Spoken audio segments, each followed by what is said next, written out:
Merci à tous d'être venus, vraiment bienvenue. On aura une petite collation, vous avez déjà pu en profiter. Merci à celles qui ont amené des pâtisseries orientales, Lamia et sa sœur. On pourra encore en profiter à la fin. Cette soirée, on l'appelle Forum Veritas, c'est une conférence débat. Elle est organisée par l'église du Prat, dont je fais partie. L'église du Prat, c'est une église protestante évangélique qui est située à la Mulatière, dans la zone d'activité du Prat, pour les mulatins qui connaissent, c'est en bas de la butte ici, près du quartier Confluent, le long de l'autoroute. Depuis sa création en 2011, l'église du Prat a eu à cœur d'aller à la rencontre de ses voisins par un barbecue géant organisé en juin, par une bourse aux vêtements, par désormais un club d'enfants avec les enfants du quartier qui le désirent et puis les enfants de l'église qui le désirent aussi. Et puis, on avait toujours ce cœur et on s'est dit comment aller plus loin, comment continuer à nourrir le dialogue, comment continuer à se rencontrer, à connaître l'autre, qu'il soit musulman, qu'il soit non musulman, qu'il soit athée, quel qu'il soit. Aussi ce soir, on a décidé d'organiser cette soirée pour continuer à faire des ponts, continuer à apprendre à se connaître les uns les autres. Donc au nom de l'église du Prat, je le redis, je vous souhaite vraiment la bienvenue et je vous remercie d'être là. Et donc le but de cette soirée, de ces Forums Veritas, c'est de mettre en dialogue la pensée chrétienne avec d'autres visions du monde. Moi je m'appelle Rémi Courtial, je suis membre de l'église du Prat depuis sa création en 2011, je suis son aumônier depuis 2019. Je serai l'animateur de cette soirée et je vais essayer de pas trop parler. Donc ce soir, on a un thème très intéressant que vous voyez projeté, un thème, quel dialogue possible ou quel dialogue dans tous les cas entre chrétiens et musulmans. Et on aura donc deux orateurs, Shaukat Moukari à ma droite et puis Azzedine Gassi qui nous apporteront leurs éléments de réflexion. Et je suis heureux de les compter parmi mes amis, donc c'est vraiment un plaisir pour moi d'être là au milieu d'eux et au milieu de vous. Notre premier orateur, Shaukat Moukari, bonjour, bienvenue. On s'est déjà croisé un petit peu. Shaukat Moukari, vous êtes chrétien. À 18 ans, vous arrivez en France pour vos études et vous êtes notamment titulaire d'un doctorat en sciences religieuses de l'école pratique des hautes études. Vous avez enseigné l'islamologie au Royaume-Uni à All Nation Christian College, puis vous avez été le directeur des relations interreligieuses de World Vision International, excusez-moi pour l'anglais, une ONG chrétienne dont Vision du Monde est la branche française. Et puis vous avez été membre de la commission Église Islam de la Fédération protestante de France. Vous appréciez donc discuter de votre foi. Et puis votre dernière publication, ou en tout cas une des dernières, est le livre L'Islam à l'épreuve, mondialisation, islamisme, christianisme, aux éditions Legam. C'était en 2022. Notre deuxième intervenant est Azzedine Gassi. Bonjour et bienvenue. Bonsoir même. Bonsoir. Azzedine, vous êtes un des représentants de l'islam de France. Vous êtes arrivé à Lyon en 1986, pour finir vos études en physique et en électronique. Et vous êtes désormais enseignant, chercheur, responsable des domaines de physique quantique et semi-conducteur à l'école supérieure chimie, physique, électronique de Lyon, dit CPE Lyon. Vous êtes aussi, et c'est notamment la raison de votre présence ce soir, le recteur de la mosquée Othman de Villeurbanne. Vous avez été élu président du conseil régional du culte musulman pour la région Rhône-Alpes dans les années 2005 à 2011. Et puis désormais, au niveau national, vous êtes membre du Forum de l'Islam et localement, vous êtes le porte-parole du conseil théologique des imams du Rhône. Et donc, toujours dans le cœur pour rencontrer l'autre, en 2007, vous organisez le premier voyage d'une délégation islamo-chrétienne en Algérie avec l'archevêque de Lyon. En 2008, vous faites partie d'une délégation qui rencontre le pape Benoît XVI et en 2015, le pape François. Donc le dialogue interreligieux est naturel pour vous. Et vous avez même, et on peut le dire, c'est la première fois que je rencontre quelqu'un qui est fait chevalier de la Légion d'honneur en 2016. Merci à vous aussi d'être là pour cette soirée. Alors je vous présente le déroulé de cette soirée. Pour ceux qui n'auraient jamais participé à une soirée de ce type, on aura 3 temps. 20 minutes d'intervention par chaque orateur. On commencera par Shaukat Moukari, puis Azzedine Gassi, puis un temps d'échange de 10-15 minutes entre eux, et enfin un temps de réponse à vos questions pendant environ 30 minutes. Je vois que les orateurs montrent le bon exemple. Pour le confort de tous, je vous demanderai de mettre vos téléphones en silencieux ou en avion, en tout cas pour ne pas être dérangé. Et je pense d'ailleurs que le mien n'y est pas. Voilà. Donc sans plus attendre, je vais donner la parole à Shaukat Moukari pour la première intervention de la soirée sur ce thème, quel dialogue entre chrétiens et musulmans? Je vais passer le diapo. Non, je ne vois pas. Bon, il faut que quelqu'un d'autre. Tu le vois là? Bon, oui. Flèche de droite. Pousse la petite flèche de droite. C'est bon? Bien, merci beaucoup. Merci pour cette invitation. Je suis content de revenir à Lyon pour avoir ce dialogue. Et merci à notre frère d'avoir accepté l'invitation d'avoir ce dialogue islamo-chrétien. Donc, je ne sais pas si Rémi a dit que je suis syrien de naissance. Je suis né dans la ville d'Alep, dans une famille chrétienne. Et je suis français d'adoption, puisque j'ai vécu quand même plus de temps en France qu'en Syrie. Mais j'ai passé aussi 23 ans de ma vie en Angleterre. Et c'est important, en effet, le thème du dialogue islamo-chrétien, notamment. Les musulmans et les chrétiens ont commencé leur dialogue dès le début. Il est connu que le prophète de l'islam lui-même a engagé le dialogue avec la communauté de Najran, par exemple, qui était une communauté chrétienne au sud de l'Arabie. Et dans le Coran, il y a plusieurs versets qui incitent les musulmans à engager le dialogue avec les juifs et les chrétiens, et notamment le verset 46 de la sourate 29, la sourate de l'araignée, qui dit ceci: ne débattez, c'est une exhortation donnée aux musulmans, ne débattez avec le peuple du livre. Le peuple du livre, c'est-à-dire les juifs et les chrétiens, puisque les juifs ont la Torah, les chrétiens l'évangile. Ne débattez avec le peuple du livre que de la façon la meilleure, sauf ceux d'entre eux qui sont injustes. C'est une clause restrictive et que je n'ai pas du mal du tout à l'accepter, parce que ce n'est pas la peine, en effet, de débattre avec des gens mal intentionnés, qui engagent le débat comme pas un jeu, mais un combat destiné à humilier son partenaire, par exemple, ou à le ridiculiser. Donc on comprend bien que les musulmans ne doivent pas débattre avec des gens qui seraient mal intentionnés dans leur discussion avec les juifs ou les chrétiens.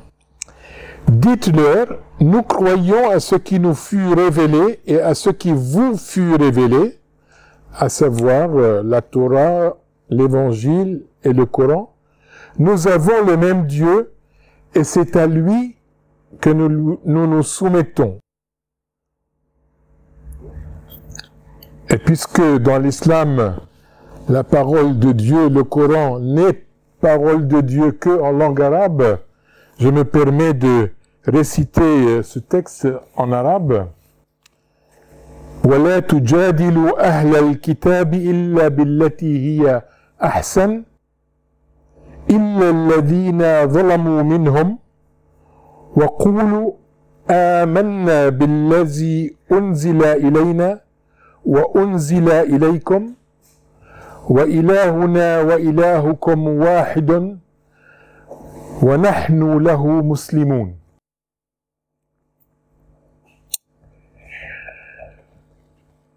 Donc, voilà un texte clé dans le Coran qui incite les musulmans à engager le dialogue ou le débat de la meilleure manière possible. Et dans l'Évangile aussi, nous avons des textes qui nous aident beaucoup. Et j'ai choisi celui qui se trouve dans la première épître de Pierre, au chapitre 3, versets 15 et 16. Tenez-vous toujours prêts à vous défendre face à tous ceux qui vous demandent de rendre compte de l'espérance qui est en vous, mais faites-le avec douceur et respect. Tenez-vous toujours prêts à vous défendre. Pourquoi à vous défendre? Parce que ce texte, cette lettre a été envoyée à des églises chrétiennes à une époque où les chrétiens étaient non seulement minoritaires, mais ils étaient persécutés ou du moins ostracisés. Ce texte les invite à se défendre.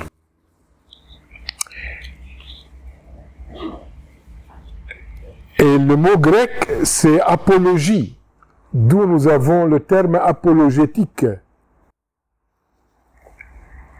L'apologétique, ou la défense, c'est tout simplement expliquer ce qu'est la foi chrétienne à ceux qui ont des questions à poser au sujet de cette foi. Donc il s'agit d'expliquer la foi chrétienne, de la présenter d'une manière rationnelle autant que faire se peut, de répondre aux questions honnêtes qui nous sont adressées, mais il ne s'agit pas d'agresser. Se défendre ne veut pas dire se mettre dans la défensive, sur la défensive.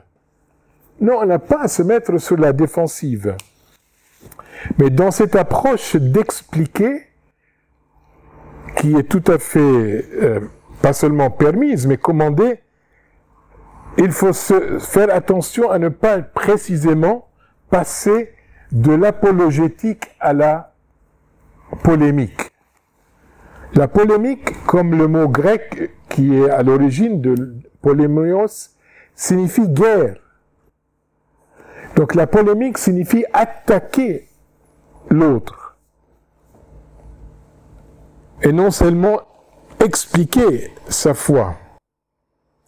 Mais faites-le avec douceur et respect. Douceur et respect. C'est très important de garder cette attitude de respect, de bienveillance, d'humilité. Une attitude, malheureusement, que je ne trouve pas toujours chez les chrétiens lorsque ils parlent de l'islam ou bien qu'ils parlent avec des musulmans.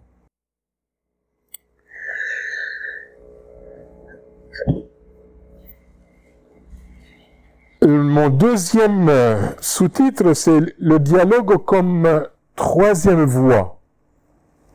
Pourquoi je dis troisième voie? Parce que la première voie consiste à ignorer les uns les autres, à ne pas s'intéresser. Et vous savez, quand on ne veut pas engager le dialogue,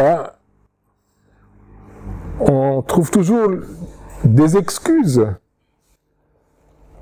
Il se trouve que dans un pays comme la France, où il y a environ 10 millions de musulmans, c'est difficile de ne pas rencontrer des musulmans. En tout cas, dans les grandes villes, ou même les villes moyennes, ou même les petites villes, les musulmans se trouvent un peu partout. Donc, il est difficile de les ignorer. Mais alors, la deuxième voie serait pas de les ignorer, mais de les attaquer, de les mépriser, de les ridiculiser, ou de déformer ce qu'ils pensent ou ce qu'ils croient. les musulmans, ou bien alors tout simplement le prophète de l'islam, ou bien l'écriture sainte de l'islam, ou bien la communauté musulmane. Et malheureusement, il y a des musulmans qui, au nom de l'islam, commettent des choses qui tombent sous la loi, commettent des crimes, et cela semble donner raison à ceux qui voudraient profiter de cette chose pour soupçonner tout musulman d'être un terroriste potentiel. La troisième voie consiste précisément à engager le dialogue.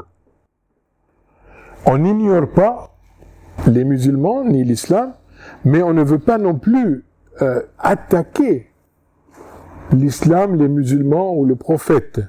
On veut entrer dans un vrai dialogue, comme je l'ai expliqué tout à l'heure. Mais il y a des conditions requises pour un vrai dialogue. Quelles sont ces conditions? Eh bien, d'abord, écouter et chercher à comprendre. Il faut vraiment se mettre à l'écoute. Que vous ne connaissiez pas, si vous êtes chrétien à l'islam, ce n'est pas un délit. Mais que vous ne vouliez pas connaître, que vous ne vouliez pas écouter l'islam. Parce que le mieux pour connaître l'islam, c'est d'écouter les musulmans. Ça, c'est problématique. Il faut écouter et chercher à comprendre, pas seulement écouter. Bon, je dis l'islam parce que moi je suis chrétien, mais évidemment ce que je dis s'applique aussi aux musulmans dans leur attitude vis-à-vis du christianisme. Il faut être prêt à apprendre de l'autre. Précisément, nous avons beaucoup de choses à apprendre de l'un de l'autre. Et vouloir le connaître. L'autre, en l'occurrence, c'est l'islam ou bien les musulmans. C'est aussi avoir le souci de la vérité, fût-elle inconfortable. Le souci de la vérité doit passer avant tout. Même si cela me dérange. Et il y a des choses qui me dérangent. Dans l'histoire chrétienne, les chrétiens n'ont pas toujours été à la hauteur de l'appel du Christ. Eux aussi se sont engagés dans des voies parfois violentes. Et nous savons que les croisades, par exemple, étaient une page, de mon point de vue, sombre de l'histoire de l'Église. Et puis accepter de se remettre en question.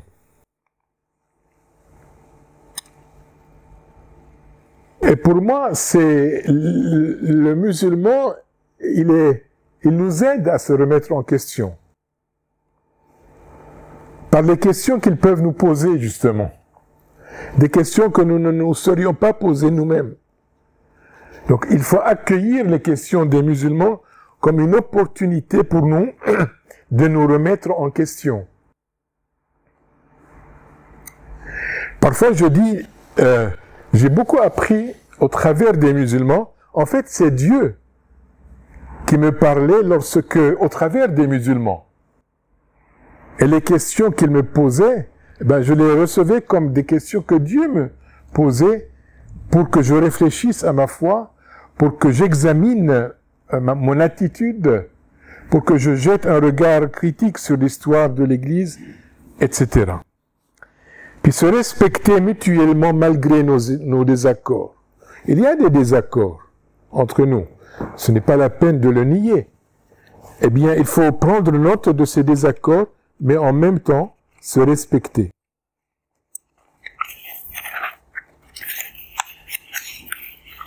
Un troisième sous-titre consiste à souligner les objectifs du dialogue.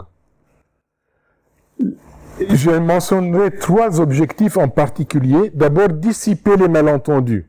Il y a tout un tas de malentendus entre les chrétiens et les musulmans. il y a un certain nombre de musulmans, par exemple, qui ont des malentendus d'ordre théologique. Par exemple, ils disent que les chrétiens adorent 3 dieux. Ou bien, il y en a des malentendus concernant politique. Pourquoi les chrétiens, par exemple, soutiennent-ils l'État d'Israël? Pour moi, c'est un malentendu, parce que tous les chrétiens ne soutiennent pas l'État d'Israël, loin de là. Ou bien, le christianisme est une religion occidentale, alors que Jésus est né en Palestine. Donc il y a beaucoup de malentendus qu'il nous faut dissiper concernant notre foi. Deuxièmement, témoigner de sa foi sans exclure l'apologétique. Témoigner de sa foi, pourquoi? Parce que le christianisme et l'islam sont 2 religions missionnaires. Or, exclure le témoignage du dialogue, de mon point de vue, c'est ne pas être honnête par rapport à sa propre religion. Ou bien alors, si on exclut la dimension témoignage, peut-être qu'on ne croit pas soi-même à ce que dit notre foi. Donc on ne peut pas exclure la dimension témoignage dans le dialogue. Je dirais même que c'est un dialogue missionnaire qu'il nous faut engager, sans exclure l'apologétique. C'est-à-dire, on ne peut pas, entre chrétiens et musulmans, on ne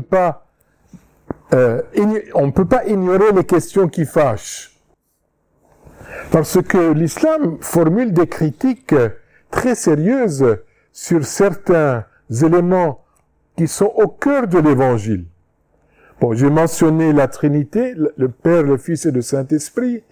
Je peux mentionner aussi la crucifixion et la résurrection de Jésus, puisque l'islam ne reconnaît pas la crucifixion de Jésus-Christ, ni par conséquent sa résurrection d'entre les morts. Et l'islam jette le doute sur la fiabilité de la Bible. Or, sans la Bible, la foi chrétienne ne peut pas tenir. Donc, il y a des critiques sérieuses de la foi chrétienne venant de l'islam, et il nous faut les prendre en considération et essayer de répondre à ces critiques en expliquant ce qu'est exactement la foi chrétienne avec douceur et respect. Et puis, le dialogue, c'est aussi une façon de contribuer à bâtir une société apaisée. Oui, les chrétiens et les musulmans peuvent vivre ensemble. Ils peuvent travailler ensemble pour le bien de la société, pour le bien commun.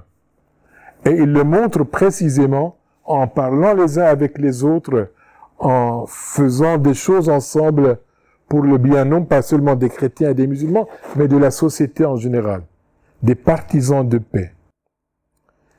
Et puis après, dialogue et mission vont main dans la main. Il y a des gens qui disent, soit on est en dialogue, soit alors on est missionnaire. Il y a une opposition qui me semble tout à fait non fondée, parce que la mission sans le dialogue, c'est du paternalisme. Et souvent, ça devient de l'orgueil. Et le dialogue sans la mission, ça reste académique, ou bien ça reste superficiel. Le dialogue, c'est une école d'humilité. Parce qu'on se rend compte que les musulmans sont des croyants monothéistes comme nous, et ils ont des valeurs éthiques semblables aux nôtres. Dialoguer ne signifie pas ne pas avoir de conviction. Au contraire, j'ai des convictions profondes, mais je suis prêt, n'empêche que je suis prêt à revoir ses convictions dans un dialogue honnête et en vérité avec les autres. Une autre question que j'aimerais aborder rapidement, c'est conversion. La conversion n'est pas exclue non plus du dialogue. Il y a des gens qui disent, si vous êtes tolérant, il ne faut pas chercher à convertir les autres. Si vous avez la conversion comme un but du dialogue, à ce moment-là, le dialogue est floué. C'est vrai qu'il ne faut pas chercher, de mon point de vue, à convertir les gens, mais à témoigner de sa foi. Et si, au travers d'un dialogue, des chrétiens décident de devenir musulmans ou des musulmans décident de devenir chrétiens, de quel droit devrions-nous exclure cette possibilité ou leur interdire cela? Alors, je dois quand même dire que les musulmans souvent disent l'islam c'est une religion tolérante puisque les chrétiens et les musulmans sont acceptés de vivre dans la communauté chrétienne musulmane. Oui, sauf que les musulmans, en principe, ne peuvent pas devenir chrétiens, selon la loi musulmane. Alors la tolérance, oui, mais jusqu'à une certaine limite. La Déclaration des droits de l'homme dit que les gens ont le droit de changer de religion. La Déclaration universelle islamique des droits de l'homme ne dit pas cela. Elle dit que les chrétiens ont le droit d'exercer leur foi, mais ne va pas jusqu'à dire que les musulmans peuvent changer de religion. Donc la tolérance a des limites, si j'ose dire, dans la charia. Pourvu qu'elle soit librement choisie, la conversion constitue en fait un test et un signe d'une véritable tolérance religieuse. Je ne serais pas content, franchement, je vous le dis, si un musulman, si un chrétien devient musulman. Mais c'est sa liberté que je dois respecter. Je dois vous avouer aussi que si un musulman devient chrétien, je ne serai pas mécontent, bien au contraire. Je dois vous dire les choses telles que je les ressens. Et je connais des musulmans qui sont devenus chrétiens. Je connais moins, mais il y en a des chrétiens qui sont devenus musulmans. Je termine en disant que je souhaite que le dialogue soit intégral, c'est-à-dire qu'il commence par le niveau humain. Nous sommes des êtres humains avant d'être des croyants.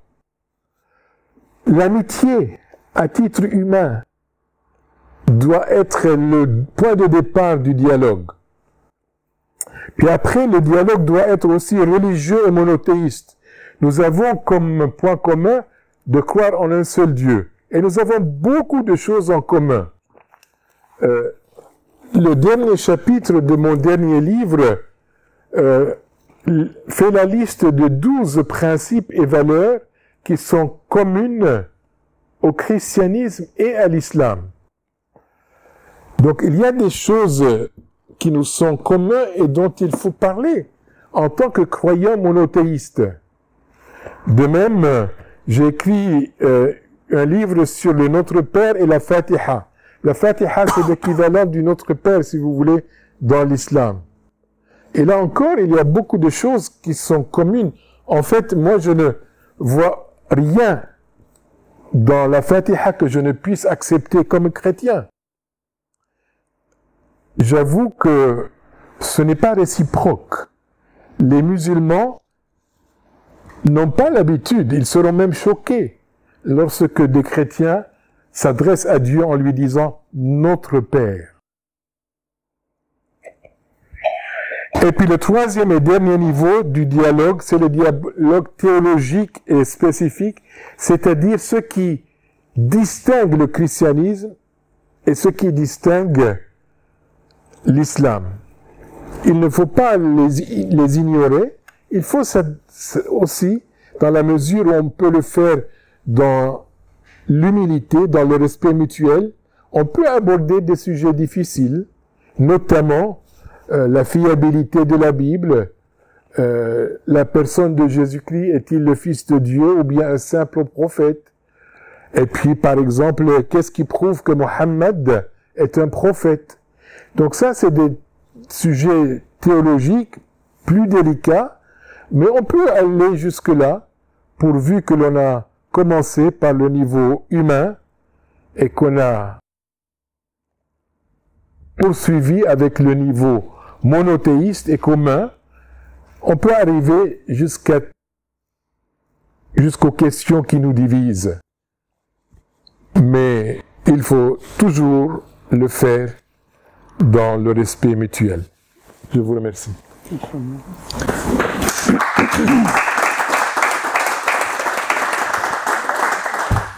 Merci Chocat. Merci Chocat pour ce très complet exposé. Je vais donner la parole maintenant à Zéline Gassi pour sa présentation, pour sa réponse à cette question. Quel dialogue entre chrétiens et musulmans? Bismillahirrahmanirrahim. Oui, il marche? Oui, pas beaucoup. Mais... Pas beaucoup? J'ai pas une grande voix, moi. Est-ce que vous m'entendez là? C'est bon? Allez, Bismillahirrahmanirrahim. Alhamdulillah, wa salatu wa salam ala rasulillah. Je suis bien sûr très très content d'être parmi vous aujourd'hui dans cette soirée. Et je salue la présence parmi nous de deux personnes en particulier. Il y a l'imam de la mosquée de Oulin qui est avec nous, Cheikh Faisal, qui vient de soutenir sa thèse de doctorat aux États-Unis il n'y a pas longtemps, machallah, dans le domaine en sciences islamiques, bien sûr, c'est un théologien. Et parmi nous aussi Nicole Fabre, c'est une grande théologienne très connue dans la scène lyonnaise et avec laquelle Monsieur Gassi, est-ce que vous ça marche pas. Parlez un tout petit peu plus fort. Ouais.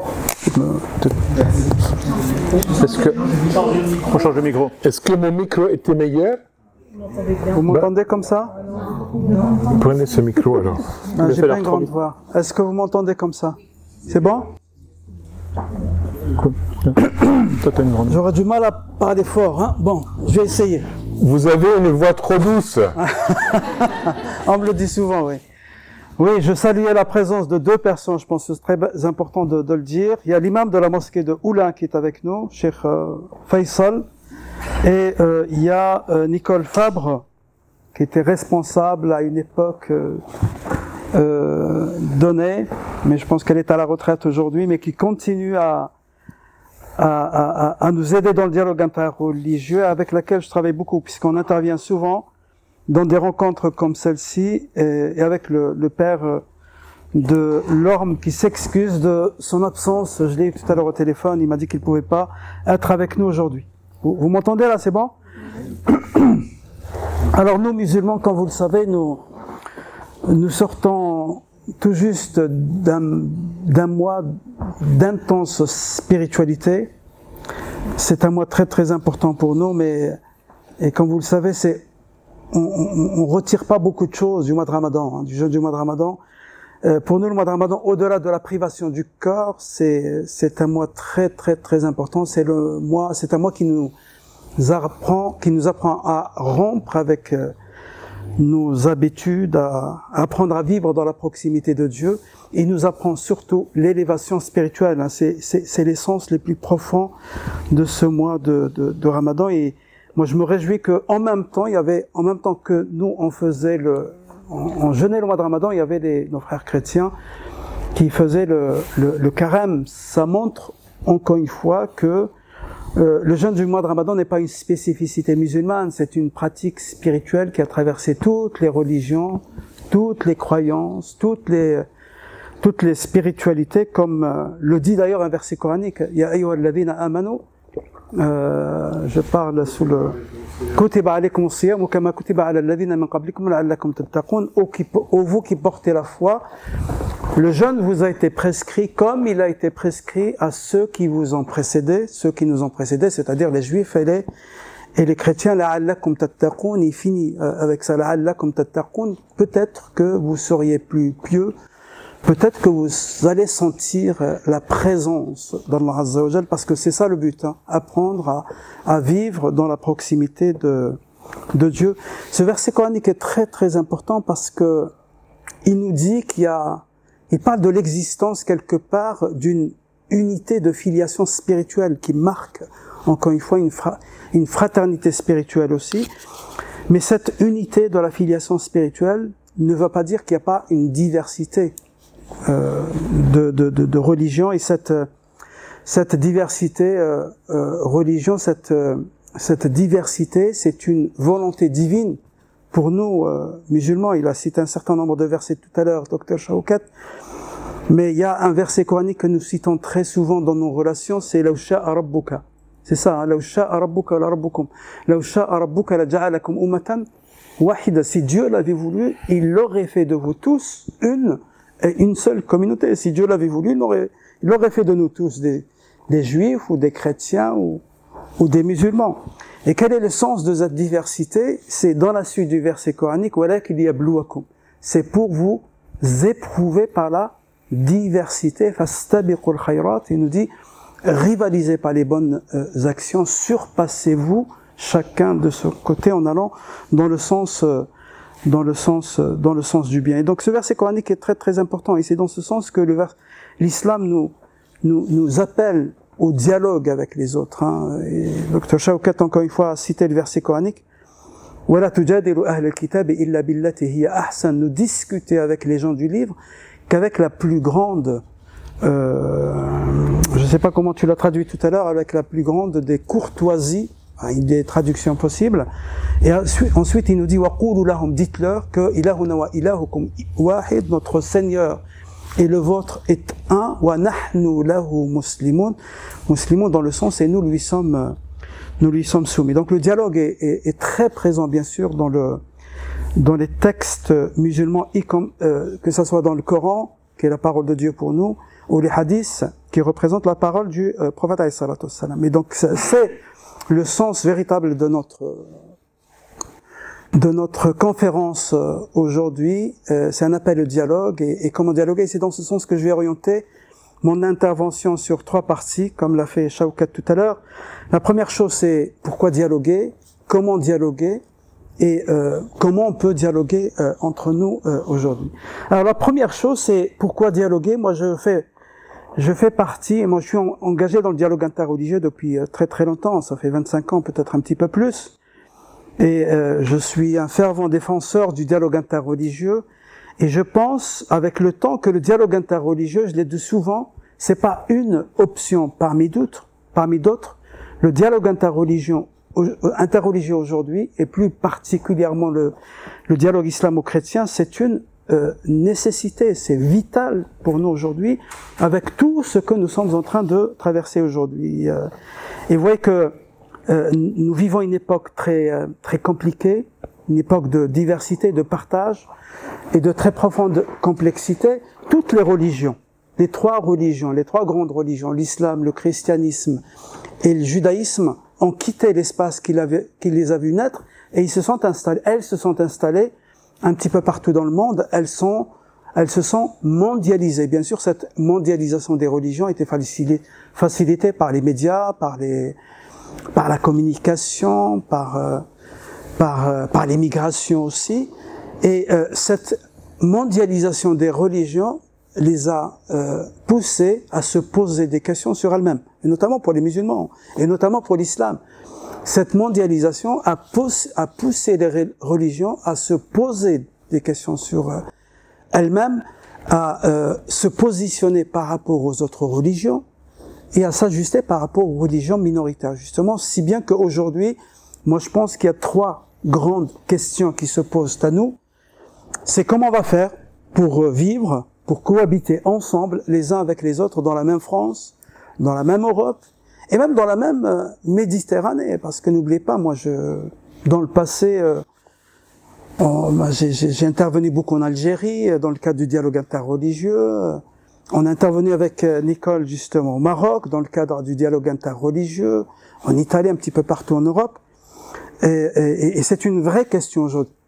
comment vont faire ces religions pour pouvoir cohabiter, vivre ensemble, avancer ensemble, et notamment France, c'est-à-dire au cœur de l'Europe. La deuxième chose, c'est est-ce qu'on va participer à une paix sociale? Est-ce qu'on va apporter une paix sociale? Ou est-ce qu'on va alimenter plutôt les conflits ou l'absolutation des conflits, etc., etc. Et la troisième chose qui nous est posée souvent, est-ce qu'on s'oriente vers le choc des civilisations ou bien le dialogue des religions ou des civilisations, des cultures, ou le dialogue interreligieux? Et nous, on fait tout en tout cas, et je pense que cette rencontre s'inscrit dans ce sens, on fait tout pour qu'il y ait un dialogue entre les religions, et je pense qu'il faut absolument le faire. Et bien sûr, ces questions s'adressent essentiellement aux musulmans en réalité. L'islam, en France notamment, est traduit, enseigné, il est perçu comme une religion de violence et de discrimination. Violence vis-à-vis des femmes et discrimination vis-à-vis des femmes et des autres religions. Et Shaukat en a parlé tout à l'heure, des questions qui se posent effectivement.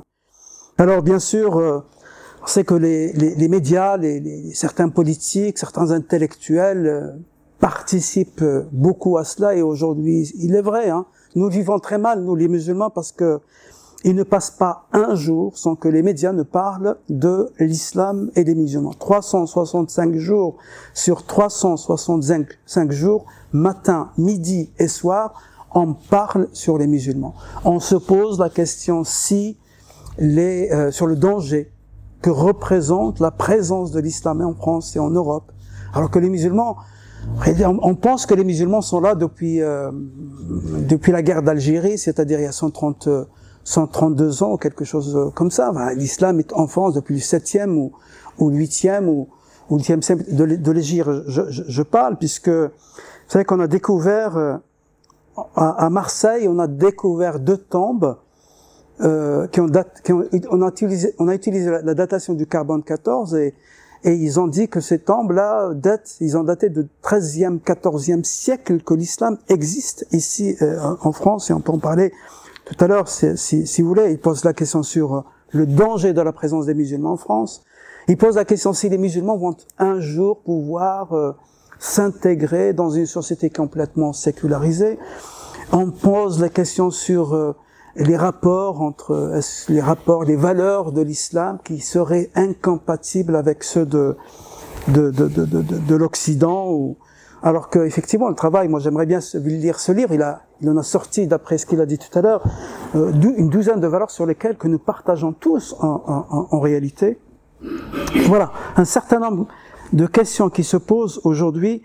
Bien sûr, encore une fois, les politiques, les intellectuels, les médias portent une lourde responsabilité sur cette façon de voir l'islam aujourd'hui, mais je pense que nous aussi, musulmans, nous portons quelque part sur une lourde responsabilité sur la façon dont l'islam est perçu aujourd'hui dans les sociétés qui ne sont pas musulmanes, parce que moi, chaque fois, et certains assistent à mes prêches du vendredi, quand je parle de l'islam pour moi, c'est avant tout une religion du cœur, une spiritualité approfondie, sans cesse renouvelée. Je dis ça aux musulmans, c'est exactement ce que je leur dis, souvent, très souvent, et que cette spiritualité, c'est une richesse, c'est un cadeau, c'est un trésor pour moi et tous ceux qui vivent autour de moi, mais c'est aussi une richesse, un cadeau, un trésor pour tous ceux que je côtoie tous les jours, qu'ils soient ou pas croyants, qu'ils soient ou pas musulmans, qu'ils soient ou pas pratiquants, qu'ils soient bons ou qu'ils soient mauvais. À chaque fois, je dis musulmans,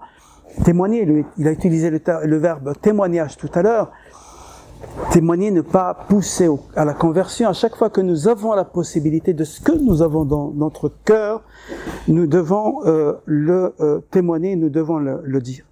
Donc, je finis cette partie par ce que j'ai commencé, à savoir que, pour moi, encore une fois, le dialogue n'est pas une option parmi d'autres, c'est une nécessité aujourd'hui pour les générations à venir. Et je regrette véritablement, Lyon, dans le passé, c'était véritablement un modèle de dialogue interreligieux.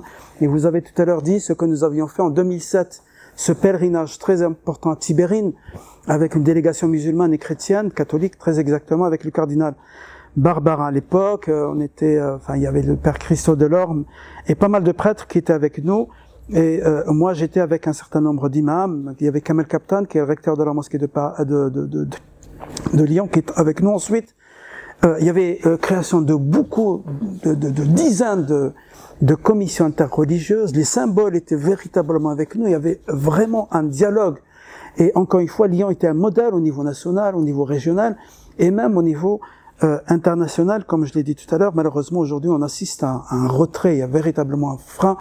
Le dialogue interreligieux, il n'est pas comme il l'était il y a à peine une dizaine ou une quinzaine d'années. Et ce que je regrette véritablement, et on essaye actuellement de le remettre en place à travers certaines activités, et on pourra revenir sur ça durant le débat si vous voulez. La deuxième chose, et sans doute la plus importante, et je vais rejoindre sur beaucoup de choses ce qu'a dit Shawkat tout à l'heure, c'est les exigences du dialogue interreligieux. En fait, le problème c'est quoi? C'est que parfois on est ici, vous avez à côté un musulman, ou vous avez à côté un chrétien, c'est-à-dire une personne qui ne porte pas la même foi, la même spiritualité que vous, et parfois vous êtes déstabilisé parce que vous faites pas la prière ensemble, ou de la même manière, vous n'avez pas la même conception de Dieu parfois, et voilà, c'est quelque chose qui nous déstabilise, parce que quand on est avec des personnes qui croient en ce que nous croyons, nous sommes beaucoup plus à l'aise. Ben justement, le respect de la diversité, c'est ça, c'est savoir gérer ce mal qui nous habite pour être ouvert aux autres, pour être ouvert à l'autre qui n'est pas moi, qui n'est pas comme moi, et qui ne porte pas la même foi, la même spiritualité que moi. Mais ça, c'est quelque chose qui se travaille, sur lequel nous devons travailler parfois ensemble, les uns avec les autres. Et la première exigence, il en a parlé d'une manière ou d'une autre, c'est la connaissance de l'autre. Nous avons besoin de cette connaissance. Et dans le Coran, on utilise un mot qui est très important, c'est at-ta'aruf. Ta'aruf, c'est l'entreconnaissance, c'est au-delà de la connaissance. C'est l'entreconnaissance. Nous avons besoin de la connaissance de l'autre pour nous enrichir mutuellement par le miracle de la différence. Il y a un verset coranique que nous citons souvent aussi. Ya ayyuhan nas, pas ya ayyuhal ladina amanu.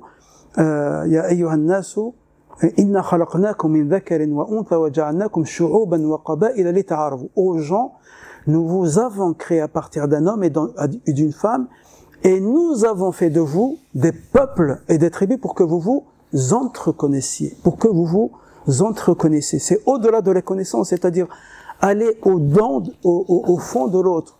Et j'ai besoin de savoir ce que tu crois, ce que tu as au fond de ton cœur. Ce verset coranique est très important par nous parce qu'il dit beaucoup de choses. La première chose qu'il dit, c'est que il y a une et une seule humanité. Nous vous avons créé nous avons fait de vous des êtres différents. Vous pouvez avoir des cultures différentes, vous pouvez avoir des langues différentes, vous pouvez avoir des couleurs différentes, des philosophies différentes, des religions différentes. L'essentiel, c'est de vous entreconnaître. Et c'est ce que nous dit le verset coranique. C'est un appel à la connaissance de l'autre. C'est un appel au dialogue.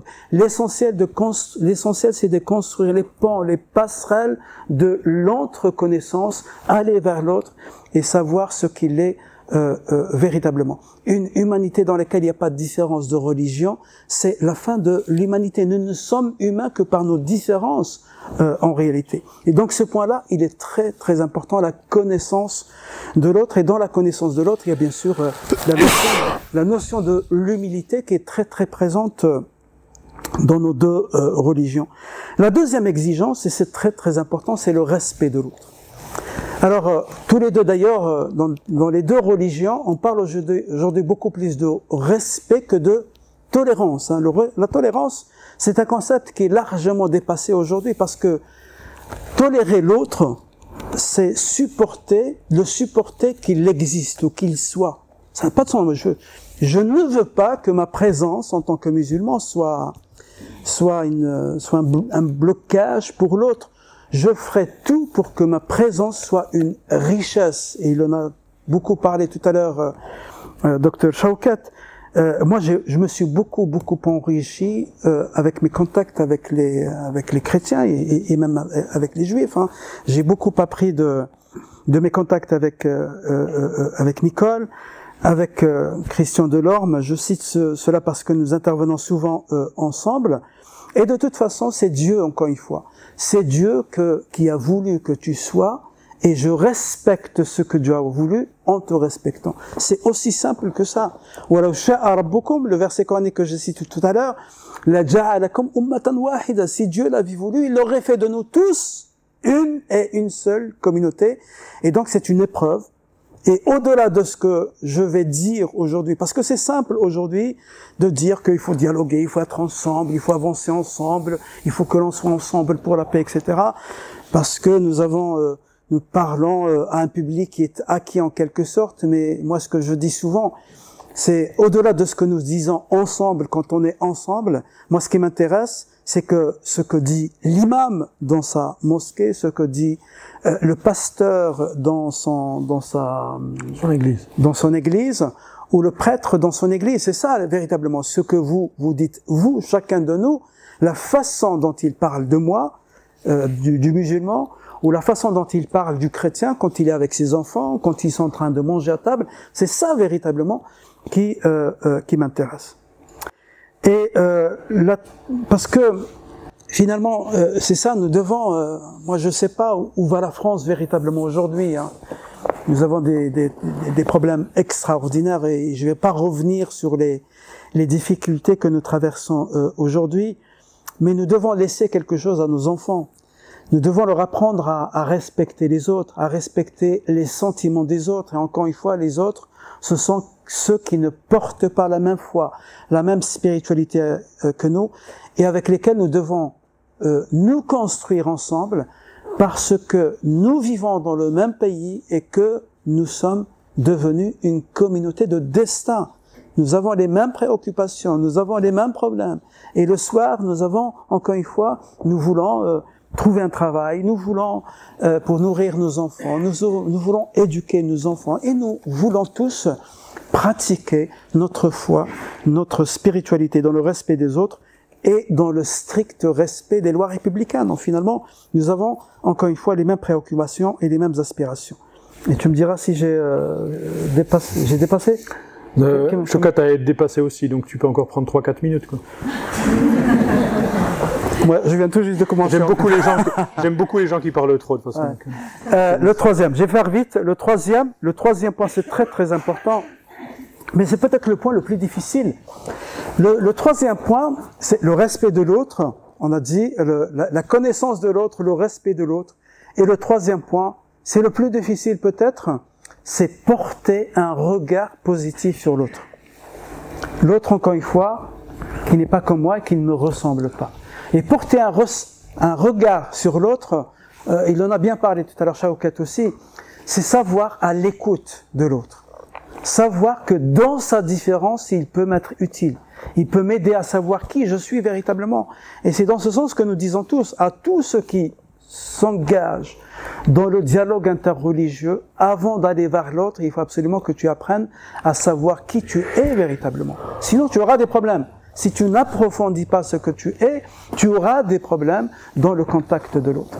Et quand on dit avoir un regard positif de l'autre, c'est aller vers lui et lui dire, certes tu ne portes pas la même foi que moi, certes tu ne me ressembles pas, mais j'aimerais savoir qui tu es, ce que tu portes, j'aimerais connaître tes certitudes pour questionner les miennes, et c'est exactement ce qu'il a dit Shawkat tout à l'heure, questionner mes certitudes, non pas pour les changer, mais pour les approfondir.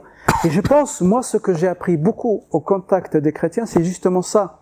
Et ils m'ont appris à parler de mon cœur, parce que les musulmans, c'est pas quelque chose qu'ils font beaucoup, à parler de la spiritualité, parler de leur cœur, parler de la relation à Allah Azza wa Jal, parler du fait qu'il faut renouer, se réconcilier avec Dieu. Ça, c'est quelque chose dont les chrétiens parlent beaucoup, et nous avons à apprendre, encore une fois, les uns avec les autres. Les trois exigences sont très importantes. Donc, connaître l'autre, ou aller dans le sens de l'autre-connaissance. 2, c'est le respecter pour ce qu'il est, pour ce qu'il portait, savoir ce qu'il croit, ce qu'il a au fin fond de son cœur. Et c'est comme ça qu'on apprendra à regarder positivement dans l'autre, dans le sens où il pourrait m'aider à approfondir ce que je suis véritablement. Le troisième point, et je le laisse pour les débats, une fois que l'on a fait tout ça, il faut bien sûr qu'on fasse des choses ensemble, et je remercie Rémi bien sûr et toute son équipe d'avoir organisé cette rencontre, parce qu'il faut véritablement multiplier ce type de rencontres pour apprendre encore une fois à vivre ensemble les uns avec les autres et non pas les uns contre les autres. Merci beaucoup. Merci.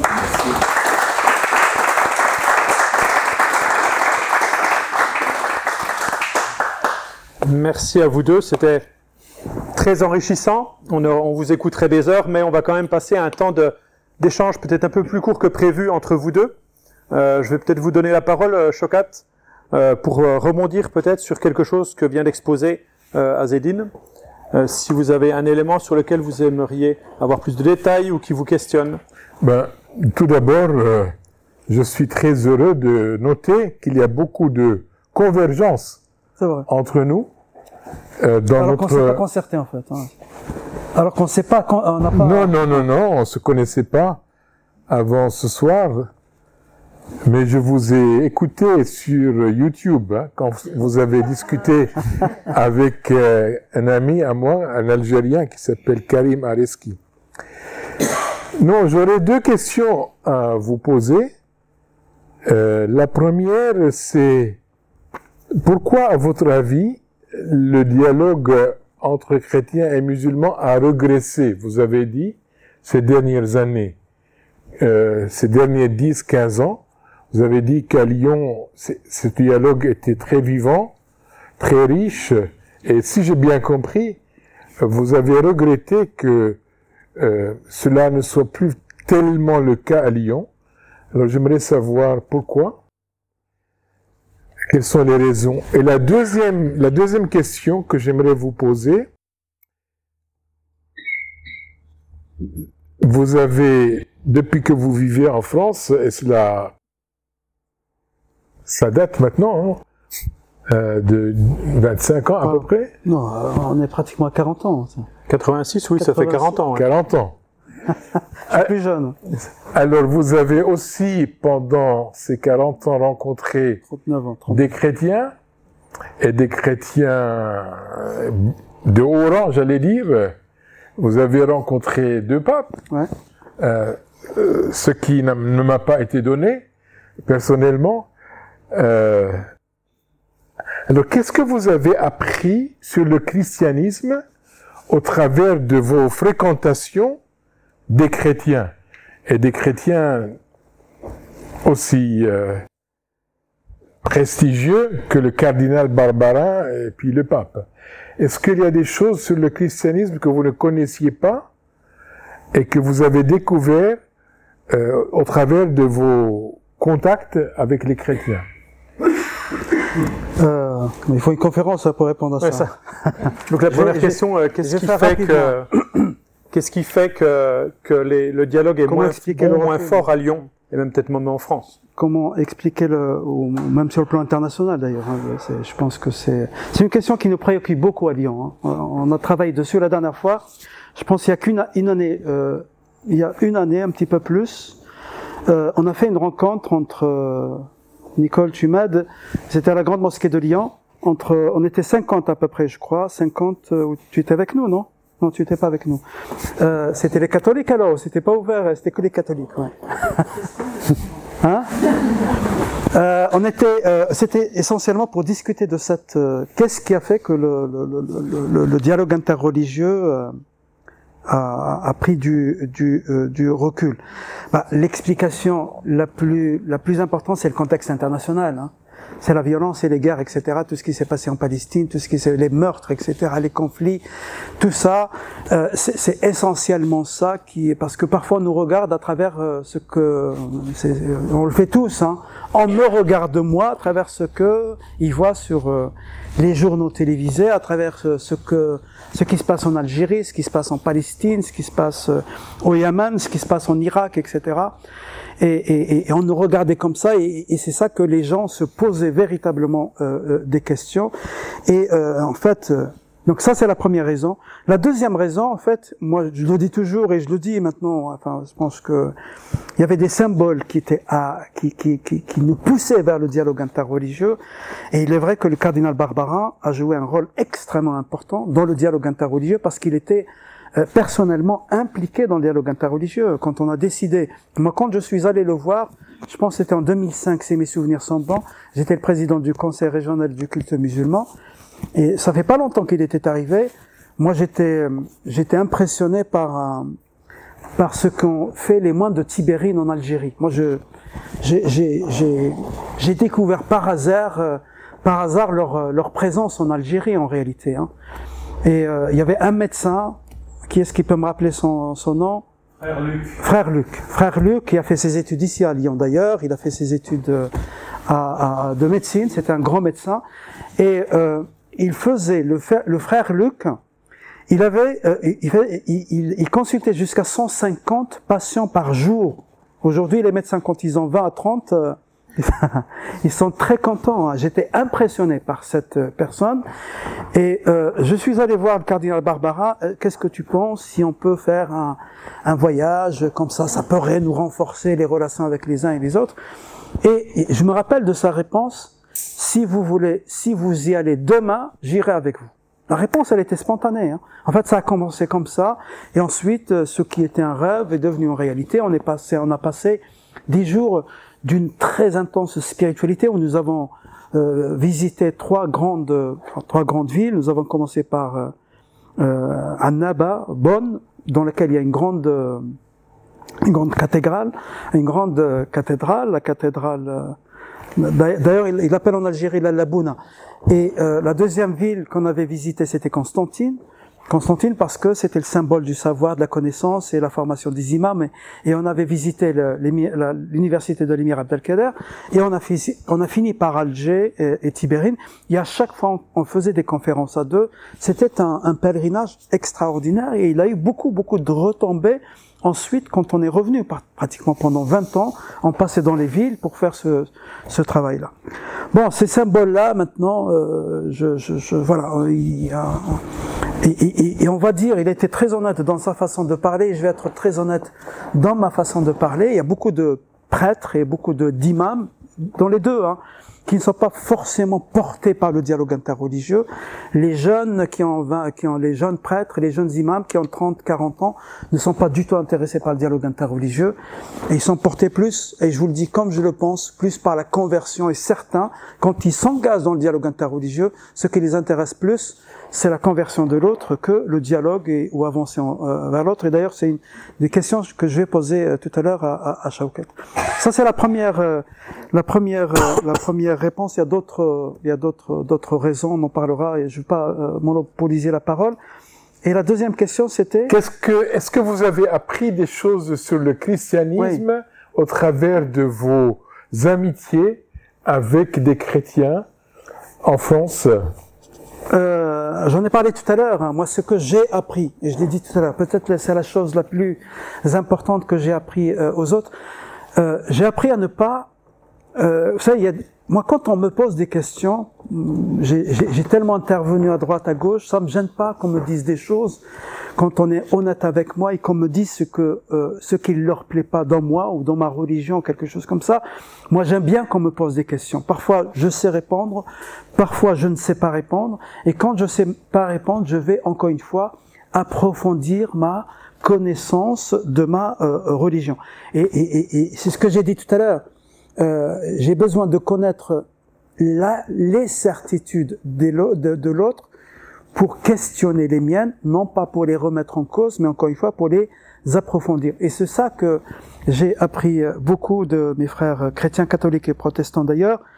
Et le langage, savoir parler de son cœur, savoir parler de la miséricorde, le pardon, la générosité, c'est quelque chose. D'ailleurs, tu l'as dit tout à l'heure, les musulmans n'en parlent pas beaucoup. La notion du pardon, on en parle beaucoup, alors que c'est une chose extraordinairement importante. D'ailleurs, j'ai parlé du mois de Ramadan. Le mois de Ramadan, on le divise en 3 parties. La première partie, c'est c'est la décade de Awaluhu Rahma, la décade de la miséricorde. La deuxième décade, c'est celle du pardon. Wa awsatuhu maghfira. Wa akhiru itqun minan nar. Et c'est le paradis, l'affranchissement du feu de l'enfer. Comment on parle du pardon, comment on parle de son cœur, comment on parle de la générosité, comment donner une place à l'autre, encore une fois, l'autre qui n'est pas moi, qui n'est pas comme moi, et qui n'a pas la même foi, la même spiritualité que moi. La notion du dialogue, la notion de l'échange, je pense que c'est quelque chose de très important, et je pense que nous avons appris mutuellement de notre contact les uns avec les autres. Ma question. Voilà, et donc je crois que vous avez une question. Moi j'ai noté, oui, j'aimerais bien, parce que c'est ça le problème, c'est que la notion de la conversion, tu as dit quelque chose peut-être qui nécessite un approfondissement, je l'ai noté quelque part, dissiper les malentendus, on est d'accord, mais tu as dit quelque chose qui m'a interpellé, l'humilité nécessaire. La conversion et tolérance ne sont pas incompatibles, et la conversion, le dialogue et la conversion ne sont pas incompatibles. Et c'est ça le problème qu'on a dans le dialogue aujourd'hui. Et je vous le dis encore une fois, moi, avec le temps, j'ai appris à connaître les uns et les autres. Il y a beaucoup du côté catholique ou protestant, il y a beaucoup du côté musulman. Quand ils s'engagent dans le dialogue interreligieux, le but c'est de convertir l'autre. Il ne faut pas se voiler la face. Et toi, tu dis c'est pas incompatible. Est-ce que je comprends quelque part ce que tu dis? Mon but, c'est pas la conversion de l'autre, mais si mon témoignage personnel conduit à la conversion de l'autre, ça me dérange pas en quelque sorte. Oui, j'ai dit que le christianisme et l'islam ont ceci en commun, c'est qu'elles sont toutes les deux des religions missionnaires. Et donc, parler de notre foi, ça fait partie de notre identité de chrétiens ou de musulmans. Par conséquent, lorsque nous dialoguons, on ne peut pas exclure cette dimension missionnaire.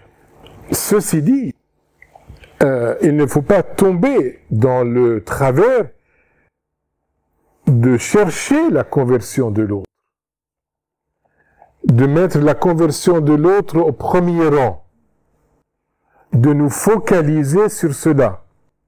Vous avez dit qu'il y a des imams qui le font, malheureusement. Il y a aussi des chrétiens qui le font. Donc, c'est quelque chose qui est, si vous voulez, qui fait partie de mes souhaits.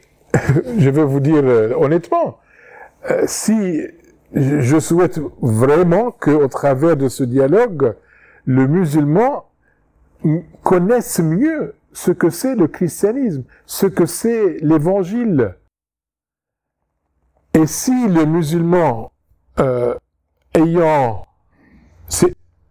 atteint ce degré de connaissance profonde, intime, personnelle de Jésus-Christ, décide de devenir un disciple de Jésus-Christ, ce sera la fête. Je ne considérerai pas cela du tout comme une victoire du christianisme sur l'islam. Je considère cela comme un droit qu'il a exercé, et je dis qu'il me réjouira si un musulman devient chrétien. Je ne cherche pas cela. Ce n'est pas un objectif, mais ce serait pour moi un fruit naturel du dialogue. Si ce dialogue atteint un niveau assez profond pour que l'on voit qu'il y a des différences fondamentales entre le christianisme et l'islam, est tellement fondamentale qu'elle mérite un choix. On ne peut pas dire le christianisme et l'islam c'est du pareil au même. Soit Jésus-Christ est mort, soit il n'est pas mort. L'islam dit il n'est pas mort. Les chrétiens disent il est mort, et sa crucifixion est même au centre de la foi chrétienne, ainsi que sa résurrection.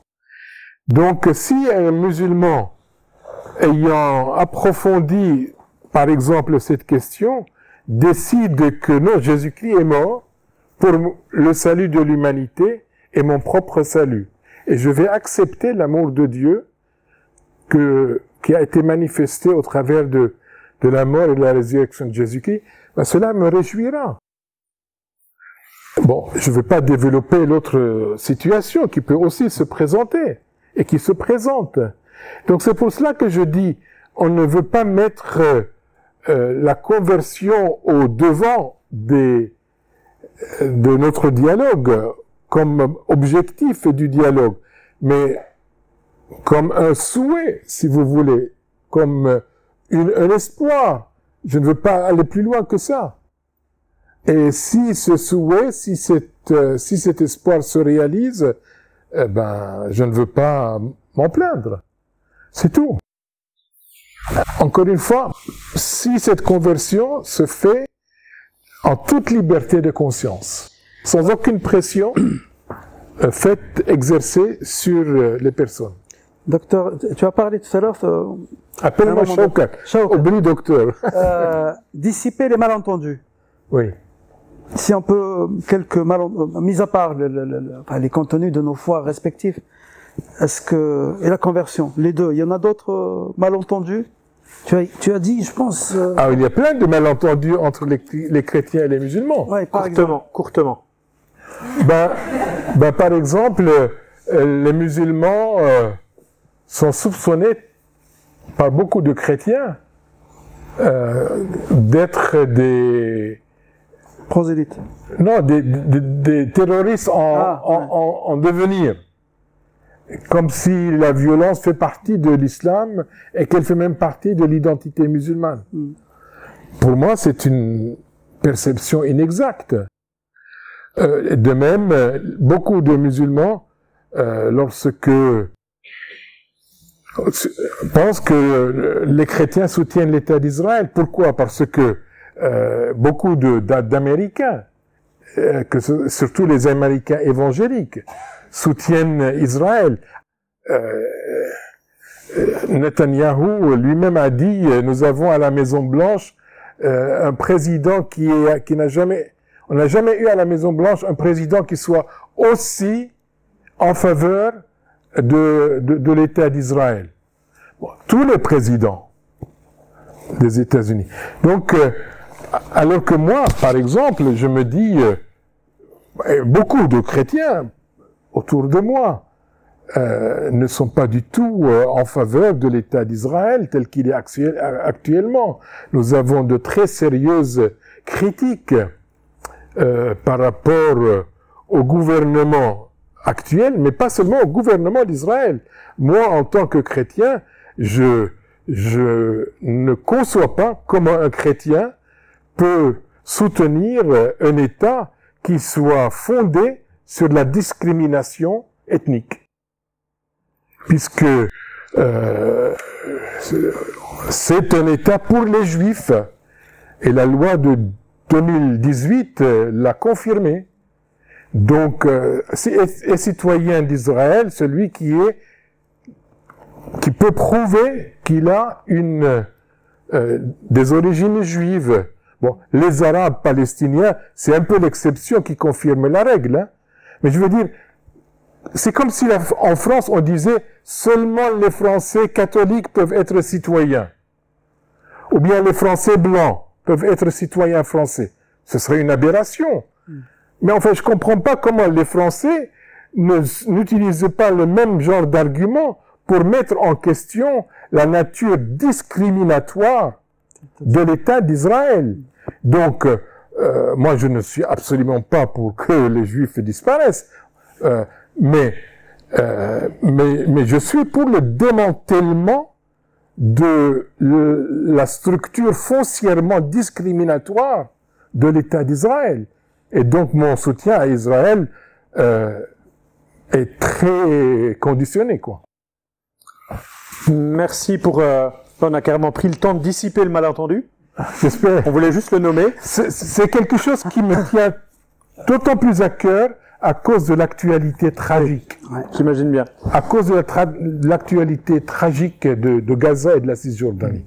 Et je pense que nos deux orateurs auront encore de quoi passer une bonne demi-heure, mais on va plutôt prendre les 20 minutes prochaines pour répondre à vos questions.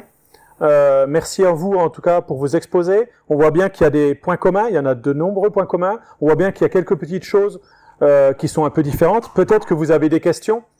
Alors je vous encourage, alors on n'a pas de quatrième micro, les 3 micros qu'on a sont pas super performants. Je redirai la question avec le semblant de micro que j'ai pour l'enregistrement. Donc si vous pouvez parler fort et je redirai la question. La plus dure c'est la première. Peut-être quelques conseils, une question. C'est pas une affirmation, c'est pas un argumentaire. Donc je veux pas refaire le match, il est déjà tard. Je vous demanderai de vraiment poser une question et qu'elle soit courte. Voilà.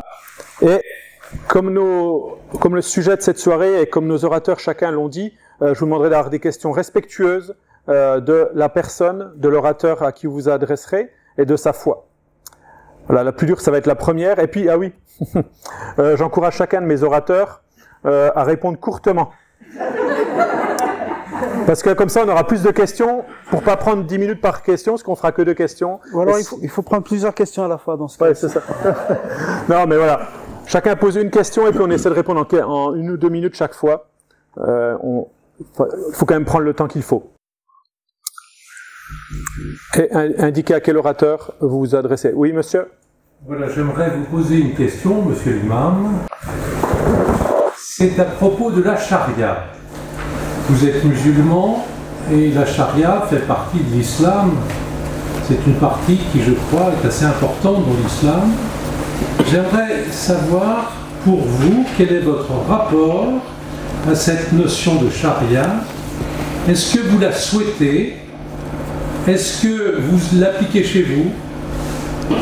Comment vous la voyez, cette charia, dans un espace comme la France, où les lois sont un peu différentes de celles que l'islam propose? Mais essayez de répondre, s'il vous plaît, d'une manière extrêmement franche. Je redis la question pour ceux qui écouteront en ligne. La question est, qu'est-ce que M. Gassi pense de la charia, comment il la vit, comment il l'applique en tant que citoyen français qui vit en France avec des lois françaises qui sont peut-être différentes de la charia. Alors, d'abord, le mot sharia. J'ai du mal à le dire en français, je dis en arabe comme ça, c'est la sharia, si vous voulez, c'est pas une loi en fait. La loi c'est autre chose. La loi c'est le droit musulman. Il y a un autre nom pour les lois, c'est le fiqh islamique. La sharia si vous revenez au Coran, c'est la voie. À chacun d'entre vous, nous avons donné une voie. Et la voie, c'est comment être musulman. C'est pas comment appliquer. Appliquer, c'est le droit. Ça est autre chose. Et sharia, pour moi, vous parlez de la loi. Ça, c'est autre chose dont vous parlez. Et les médias font souvent la confusion entre la voie, c'est comment être musulman, et la loi, c'est comment appliquer les lois, etc., etc. Comment je le vis, c'est pas mon but, hein. Les musulmans de France ne veulent pas appliquer la charia. Les musulmans de France ne veulent pas de charia, l'application de la charia en France. Les musulmans de France ne veulent pas avoir une république islamique en France. Tout ce que veulent les musulmans, encore une fois, c'est travailler décemment, trouver un travail pour nourrir leur famille, comme tous les Français. Tout ce que veulent les musulmans, c'est éduquer leurs enfants dans de belles écoles, grandes universités, comme tous les Français. Et tout ce que veulent les musulmans, c'est pouvoir vivre leur foi et leur spiritualité dans les mêmes conditions de respect et de dignité que les autres religions et dans le strict respect des lois de la République. Il n'est pas question aujourd'hui, moi j'ai jamais de ma vie parlé de l'application de la charia ici en France ou d'ailleurs. La charia pour moi c'est une philosophie de vie, c'est le respect de l'autre. Moi je suis enseignant dans une école d'ingénieurs et ce matin j'avais un cours et j'ai jamais parlé avec mes étudiants. Ça fait 30 ans que je suis enseignant et je suis dans une école d'ingénieurs. À l'origine, c'était une école qui était fondée par des chrétiens d'ailleurs. C'était CPE, c'était ICP à l'époque. Et d'ailleurs, le diocèse fait partie du conseil d'administration de l'école dans laquelle je travaille. Donc c'est une philosophie de vie, c'est une façon d'être avec les autres, c'est savoir respecter l'autre pour ce qu'il est, c'est savoir pardonner, savoir partager, savoir être généreux. La charia telle que nous le faisons, si vous voulez parler de la charia, pendant le mois de Ramadan, nous avons distribué dans le département du Rhône plus de 140 000 repas chauds chaque jour. Nous donnions à manger, qu'ils soient musulmans ou pas, qu'ils soient pratiquants ou pas, qu'ils soient bons ou qu'ils soient mauvais. À l'occasion du mois de Ramadan, dans 18 mosquées, nous distribuions chaque jour des centaines de repas et pendant tout le mois, nous avons distribué 140 000 repas chauds à des musulmans et à des non-musulmans. Parce que pour nous, jeûner, c'est nourrir ceux qui sont pauvres, ceux qui sont nécessiteux, ceux dont les visages sont marqués par les difficultés de la vie. C'est exactement ce que nous vivons. Il n'est jamais question d'appliquer la charia ou quelque chose comme ça. Et d'ailleurs, sur notre façon de voir, il m'a demandé 1 minute et c'est une grande question effectivement, ça demande... mais c'est aussi simple que ça. Ne pensez pas que les musulmans, et peut-être des fous et des excités qui sont dans cette situation, comme chez les catholiques, comme chez les évangélistes, comme chez les protestants, il y a des gens fous aussi qui veulent nous convertir tous ou quelque chose comme ça. Des fous, il y en a partout.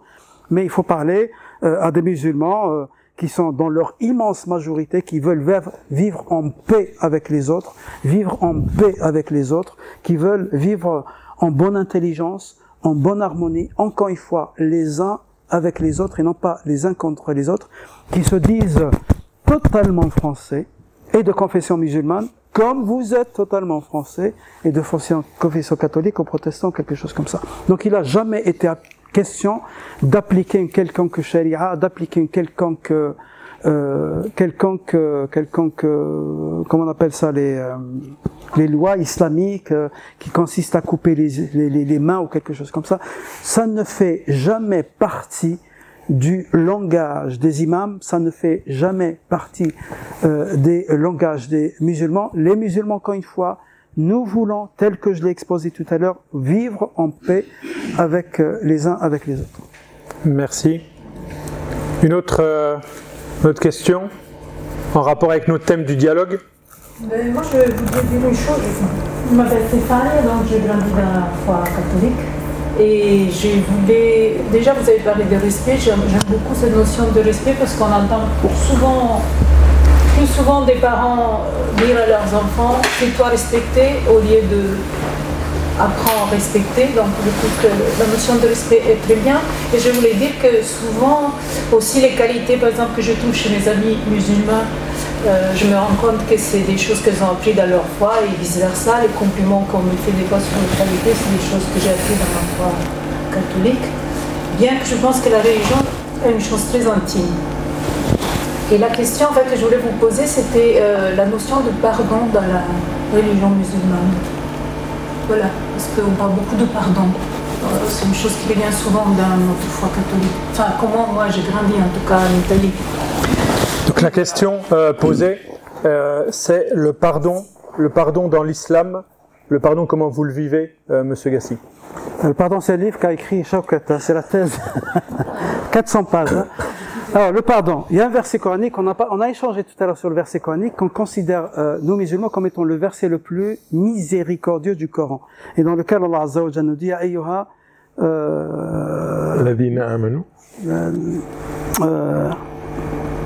Inna Allah yaghfiru dhunuba jami'a, innahu ghafurur rahim, comme il dit. Ya ibadi salihin. Ya ibadi alladhina asrafu. Masha'Allah, c'est un chrétien qui me corrige.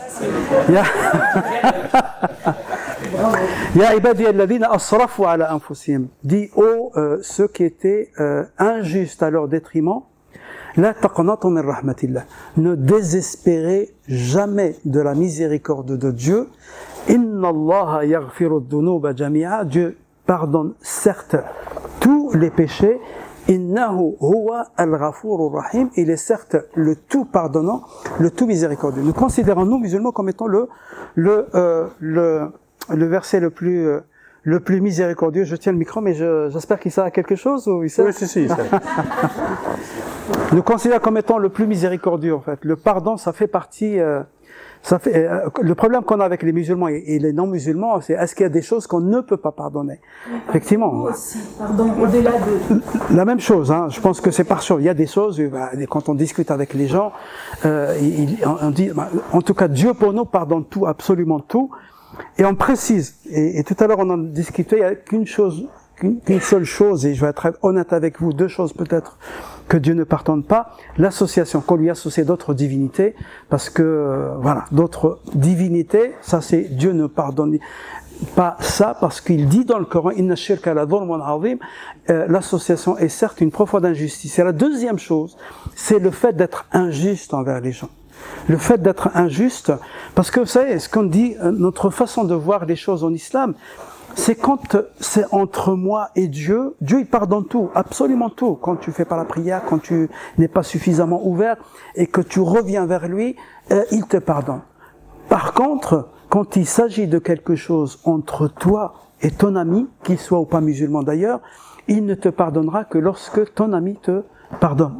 Et les versets du pardon, les hadiths, les paroles du prophète qui sont dans le pardon, elles sont extraordinaires. Et c'est vrai qu'on n'en parlait pas suffisamment chez les musulmans. Je vous donne un exemple très simple. Un jeune qui vient vers le prophète et lui dit, voilà, j'ai fait quelque chose de mal. Est-ce que ça sera écrit quelque part? Est-ce que ça sera enregistré? Et le prophète, il lui dit, oui, ça sera bien enregistré. Et si je m'en repens, ça sera effacé. Ensuite, il lui dit, et si je refais encore ce péché, ça sera effacé. Et si je m'en repens, ça sera effacé. Et au bout d'un moment, il lui dit, mais ça s'arrêtera quand? Même si je le fais 100 fois, il m'a pardonnera 100 fois, et si je refais, etc. Et le prophète, il lui dit, Dieu ne cessera de te pardonner que lorsque tu cesseras de lui demander pardon. Et c'est véritablement ça la philosophie. Hein. Dieu ne cessera de te pardonner que lorsque tu cesseras toi de lui demander pardon. Ya ibadi, dans un autre, Ya ibadi, ô mes serviteurs, innakum turte'una bil-layli wan-nahar. Vous commettez des péchés matin, midi et soir, et je suis le tout pardonnant. Fastaghfiruni aghfir lakum. Demandez-moi pardon et je vous pardonnerai. Et enfin, ça va jusque là. Je finis avec ça. Sinon, je parlerai pendant 1 heure. Si vous commettiez pas des péchés, ça c'est une parole prophétique aussi. Si vous commettiez pas des péchés, Dieu vous aurait échangé par d'autres communautés qui commettraient des péchés et qui demandent pardon à Dieu, qui reviennent à Dieu et à qui Dieu effacerait leurs péchés. Donc la notion du pardon, elle est vraiment très présente. Bien sûr, on demande pardon à Dieu. Et si on veut que Dieu nous pardonne, il faut savoir aussi pardonner à ceux qui nous ont fait du mal, à ceux qui nous ont offensés, pour revenir un petit peu à notre Père aussi, donc on l'utilise de temps en temps, à ceux qui nous ont offensés, à ceux qui nous ont fait du mal. Parfois c'est très difficile, mais il faut faire tout pour pouvoir le faire. Merci encore. Je pense que Shokat a aussi envie de parler, donc si vous avez des questions, je précise bien, il y a beaucoup de choses à se dire entre chrétiens et musulmans, mais essayons ce soir de limiter nos échanges sur le thème du dialogue ou des difficultés à dialoguer ou des aspects du dialogue. Et est-ce que, si vous avez encore une question pour Azedine, vous pouvez, mais si Shokat, qui est silencieux et qui trépigne, a peut-être envie de répondre à une question, que vous soyez chrétien ou musulman, vous pouvez l'interroger. Je peux juste ajouter une phrase à ce que vous avez dit. C'est vrai que le Coran parle du pardon, mais le pardon n'est pas au centre de la foi musulmane, à la différence du christianisme. Dans le christianisme, il y a le Notre Père, et dans le Notre Père, nous disons à Dieu, pardonne-nous nos offenses, comme nous pardonnons à ceux qui nous ont offensés. Ça fait vraiment, c'est au cœur de la prière que le Seigneur Jésus-Christ a appris à ses disciples. Et dans mon livre où je compare le Notre Père à la Fatiha, je relève que dans la Fatiha, il n'est pas question du pardon. Et il me semble que c'est significatif que le pardon ne soit pas mentionné dans la Fatiha alors qu'il est au cœur de la prière chrétienne. C'est significatif. C'est tout. C'est bien. Donc oui. Oui, j'ai une question pour Shokat. Tout à l'heure, vous avez mentionné, notamment dans le Notre Père, que cette expression-là était pour le moins dérangeante pour nos amis musulmans. En quoi cette expression est dérangeante? Bonne question. Peut-être que notre ami peut répondre à cette question. Mais vous pourrez répondre les deux, mais alors... Je veux avoir votre avis à vous. Et peut-être après...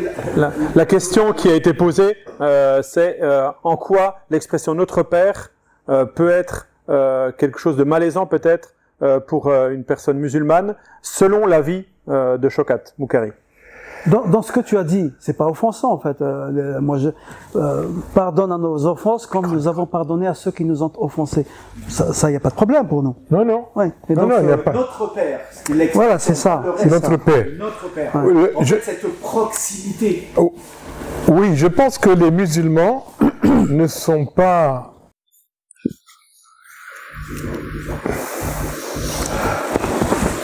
J'allais dire habitués, mais c'est plus que ça, à concevoir Dieu dans des termes humains. Parce que le Coran souligne la différence entre Dieu et les hommes. Il n'y a rien dans la création qui ressemble à Dieu. Or, dire que Dieu est notre Père, c'est comparer Dieu à un Père humain. Ce qui est inconcevable. Et puis, quand on dit notre Père, qui est notre mère? Parce que sur le plan humain, quand on dit notre Père, il y a une mère. Alors, qui est la mère? Il se trouve que les chrétiens disent que la Vierge Marie est la mère de Dieu. Donc notre Père, la Vierge Marie est la mère de Dieu et Jésus-Christ. C'est pour cela que dans le Coran, et même chez beaucoup de musulmans de nos jours, la Trinité est assimilée à Dieu, Marie et Jésus. Or, c'est une... aucun chrétien que je sache ne croit en la Trinité faite de Dieu, Marie et Jésus. Exactement. La Trinité chrétienne, c'est Dieu le Père, le Fils et le Saint-Esprit. Donc vous voyez, le problème, c'est que les musulmans projettent sur Dieu l'expérience humaine de la paternité. Or, il y a bien sûr une ressemblance de la paternité divine et de la paternité humaine, à savoir l'amour. L'amour de Dieu, c'est, pour nous, c'est comme l'amour du Père, voire de la mère, pour ses enfants. Mais il y a aussi une différence. Le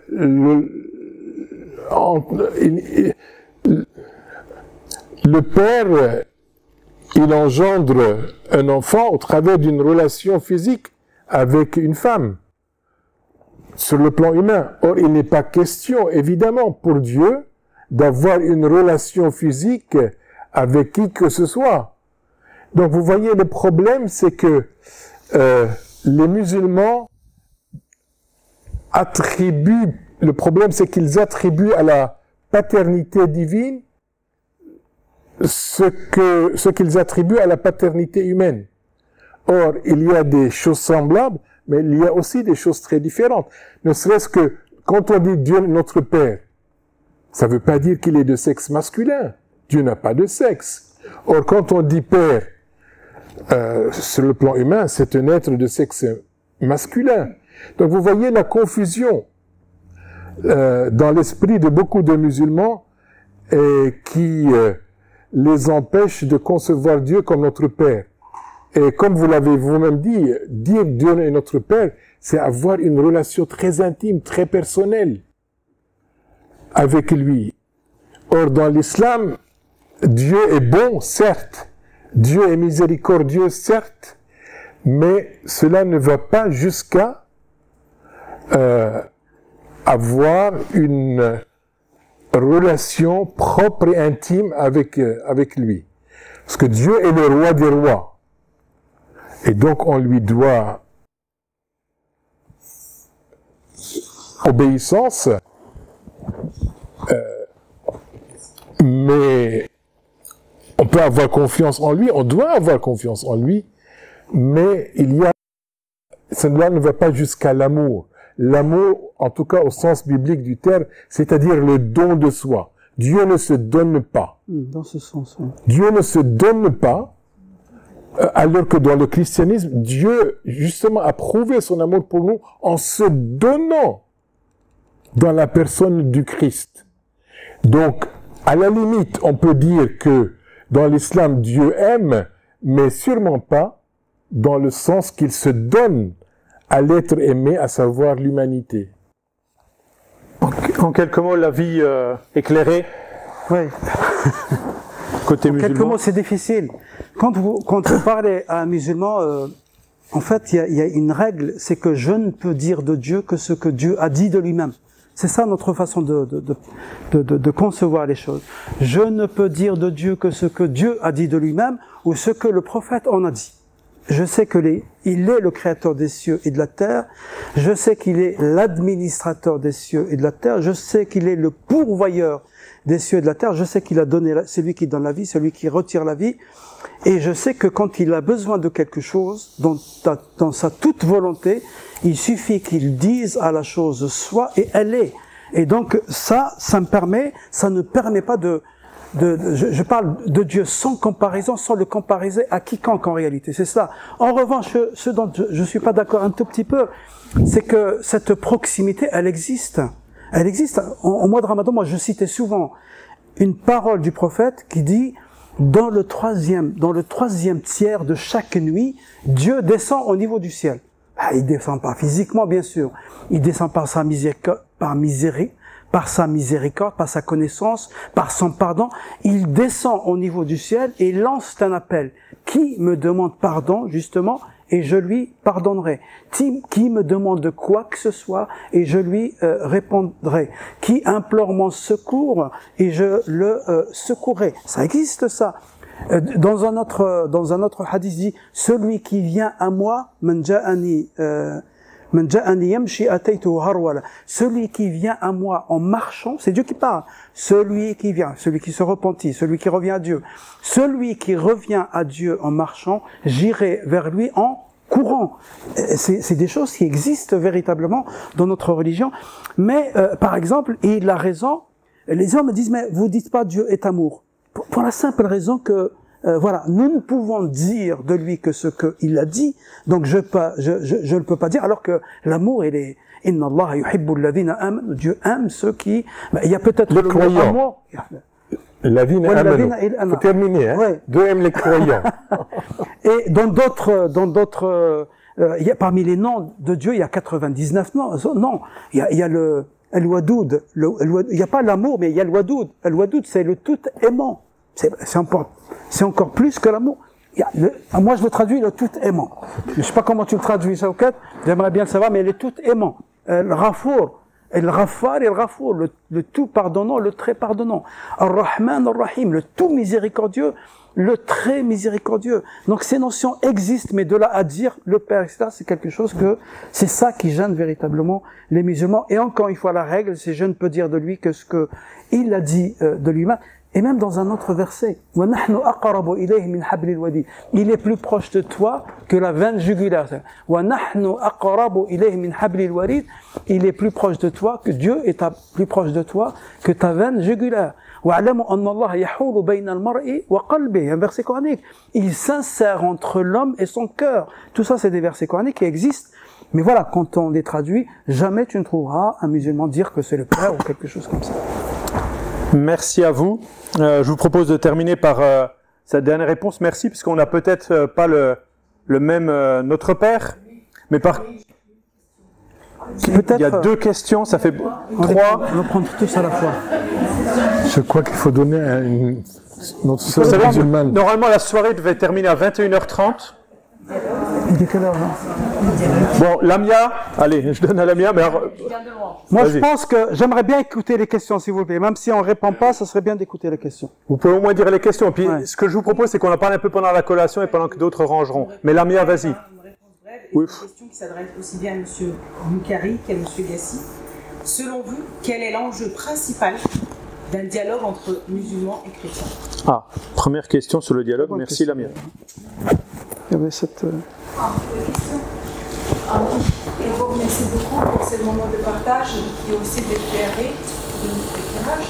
Et en fait, vous avez soulevé chez moi deux pensées qui sont une sorte de questions qui concernent justement la possibilité du dialogue et du respect, je pense, entre les chrétiens et les musulmans. J'ai vu, je pense à deux possibles obstacles et peut-être justement on pourrait vous pouvez avoir un éclairage comment les dépasser. Premier obstacle, le manque chez les chrétiens et chez les musulmans, la possibilité d'un manque d'éducation spirituelle et d'exégèse. Parce que parfois on y voit par, comment dire, oui, ça. Connaître vraiment l'exégèse des textes, connaître les textes, leur profondeur, pouvoir aller au cœur. Et là, on ne peut pas parfois faire soi-même. On a besoin des Formation. bons profs, Ouais. des bons experts, connaisseurs dans leur métier. Et je vois qu'il y a un manque des deux côtés. Et deuxième chose, les deux religions ont comme personnalité d'exemple, on peut dire, deux personnalités un peu différentes. Chez les chrétiens, nous avons Jésus-Christ qui a donné sa vie sans se défendre, on peut dire comme ça. Il a donné sa vie pour l'humanité. Et de l'autre côté, nous avons la personnalité de Mohammed, qui est prophète, mais qui était un guerrier, un homme, on peut dire, d'action. Et ce sont deux personnes à qui les deux croyants aspirent. C'est un façon, c'est un exemple pour eux. Et j'aimerais savoir comment on peut composer avec ces deux éléments, et comment on peut les réunir. Concilier. Concilier. Parce que, voilà. La dernière question, c'était monsieur.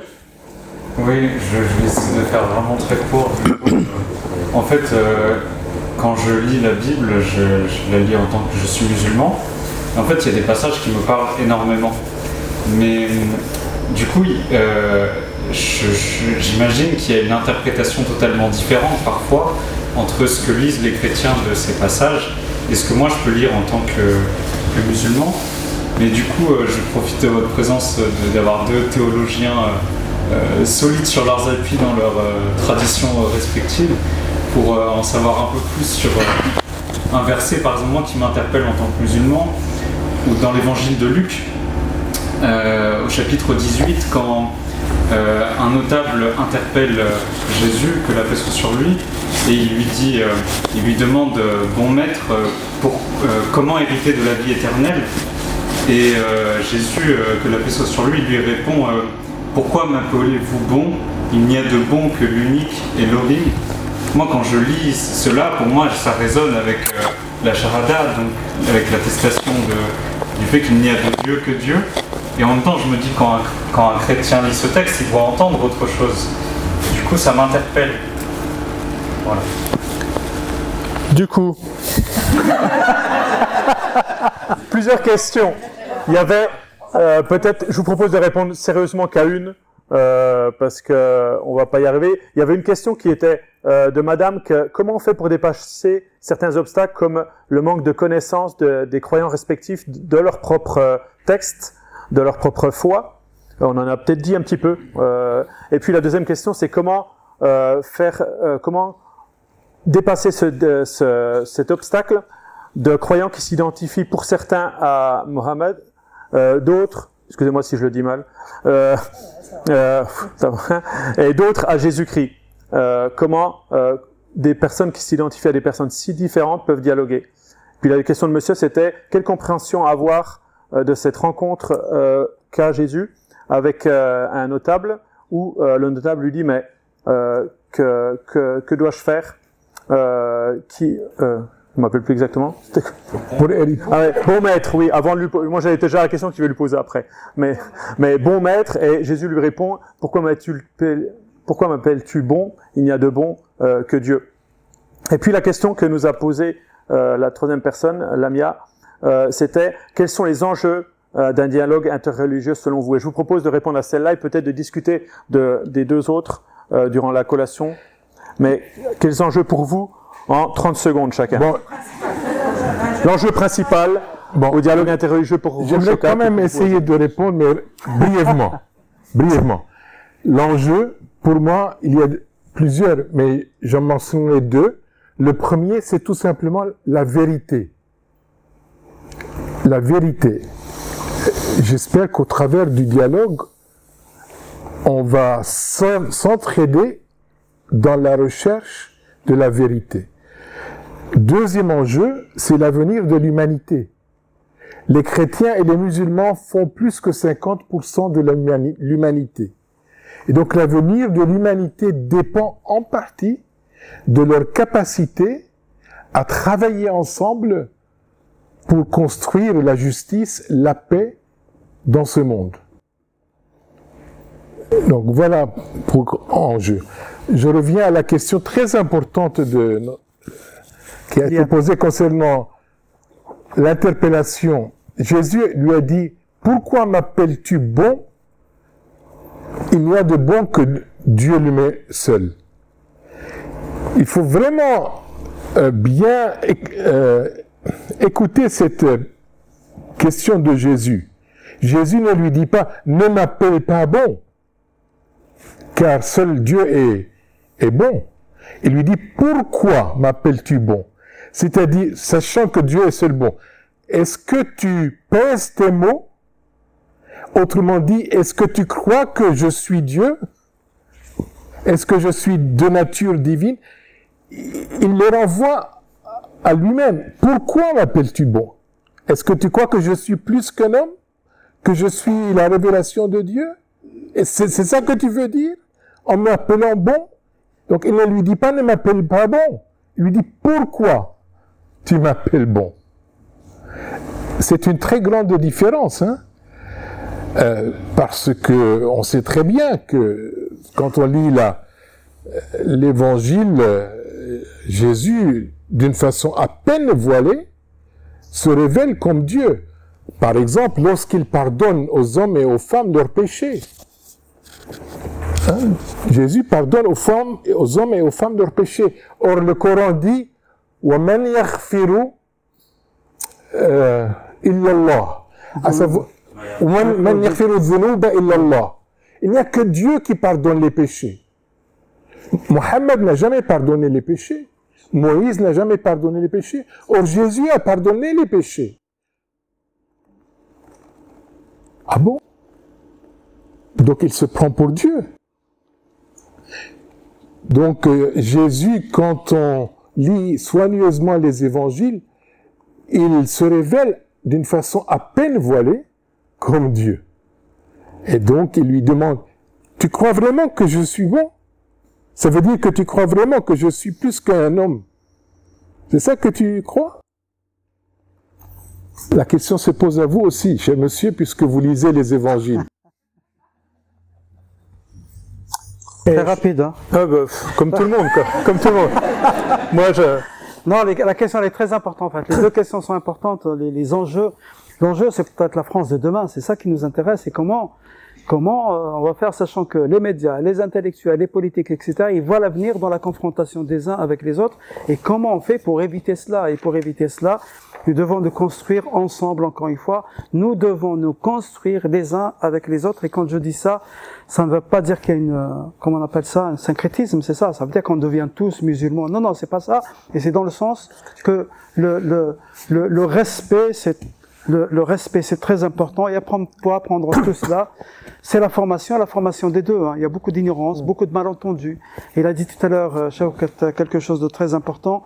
L'enjeu, c'est de dissiper les malentendus. Il y a des questions qui sont très importantes et qui sont posées aux musulmans. Et c'est pas forcément des malentendus, c'est pas forcément, voilà, c'est pas des malentendus. Il faut que nous répondions à toutes ces questions. Comme il y a des questions qui se posent à nos frères chrétiens, ce qui se passe parfois, on a parlé des conversions forcées, on pousse les gens, on leur offre des choses pour qu'ils se convertissent. Voilà, c'est des choses qui se passent dans certains pays et ça nous pose question, encore une fois. Tout ça, il faut le dépasser pour que nous puissions, encore une fois, vivre dans la même France de demain. Inch'Allah, comme dirait Bayrou. C'est ça, c'est Bayrou qui a dit ça. Ah bon? Et bon, on en est. Si tu veux répondre à madame comment dépasser les deux obstacles du manque de connaissances et puis de l'identification à des fondateurs différents. Moi, c'est que je m'identifie aux deux, moi. Mais deux, c'est des exemples pour nous musulmans. J'ai pas de problème avec ça. Jésus, d'ailleurs en islam, c'est un des plus grands prophètes. Pour nous, il y a 5 prophètes qui sont parmi les plus grands prophètes. Et parmi lesquels, il y a Jésus, bien sûr, Moussa, Moïse, il y a Ibrahim, alayhi salam, Nuh et le prophète. C'est 5. Ulul azmi min ar-rusul. C'est les prophètes de la détermination. C'est ceux qui ont souffert, qui ont traversé des épreuves. Et chacun, à sa manière, est un exemple pour moi. Moi, nous ne faisons pas de différence entre les uns et les autres. D'ailleurs, c'est un verset coranique. Là, nous ne faisons pas de différence entre les uns et les autres. Tous, ce sont des modèles. Et moi, je me retrouve dans chacun d'entre eux sans aucun problème. Pour le prophète Mohammed alayhi salatu wassalam, parfois c'est guerrier ou c'est on fait la différence entre l'homme qui parle et là aussi c'est un travail que doivent faire les musulmans quand c'est le prophète qui parle et quand c'est l'homme qui parle et quand c'est le chef de famille qui parle, quand c'est le guerrier qui parle, etc. Nous on considère dans le prophète une douzaine de fonctions différentes. Il faut, avant tout, avant les autres, il faut que les musulmans sachent tout ça. Mais ce que vous dites, c'est quelque chose de très très important. C'est que nous ne savons pas suffisamment nos textes et c'est pourquoi moi j'appelle, y compris les imams, parce que c'est les imams qui sont nos références, si vous voulez. C'est eux qui les représentants de l'islam, c'est eux qui parlent aux gens, c'est eux qui font les prières du vendredi, c'est eux qui font le prêche, c'est vers eux que les musulmans reviennent pour qu'on leur explique, pour qu'on les oriente, etc. Et donc, l'enjeu de la formation est très, très, très important aujourd'hui, et notamment la formation des imams, et la formation ici en France, pour qu'on ait cette double compétence, la compétence des textes et la compétence du contexte, c'est-à-dire la réalité sociale, économique et politique dans laquelle vivent les musulmans de France en particulier. Merci. Merci.